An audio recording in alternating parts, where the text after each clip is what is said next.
After their weekend gains, the KDP was celebrating today. News agencies are now reporting the fall of Sulaymaniyah, the last stronghold of their rivals, the PUK. The reports are unconfirmed. If they're true, today's fighting will mark a major advance for the KDP, backed by Saddam Hussein. From their base at Erbil, the KDP yesterday took the town of Khoisanjak. Today, they took the Dukan Dam, which provides Erbil with electricity.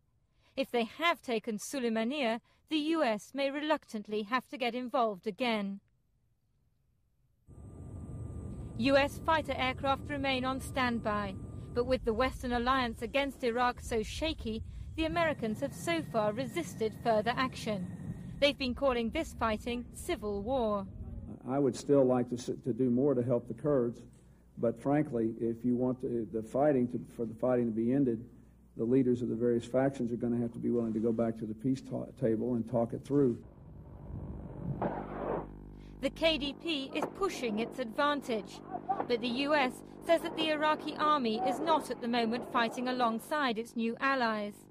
Because they're trying to contain their involvement, the Americans may deliberately be underplaying Saddam Hussein's role. Given the extent of KDP successes at the moment, it seems unlikely that the Iraqis would have no involvement. You don't necessarily have to have tanks and artillery. It could be that the Iraqis are wearing Kurdish uniforms and still providing planning, intelligence, special force capabilities that would enable them to be more successful than the KDP would normally be. As fighting continues, several thousand people have fled the city of Sulaymaniyah towards the Iranian border. The PUK have asked the Americans to intervene. If they refuse, the PUK may call on Iran, a move which would destabilize the region further and leave the US severely compromised.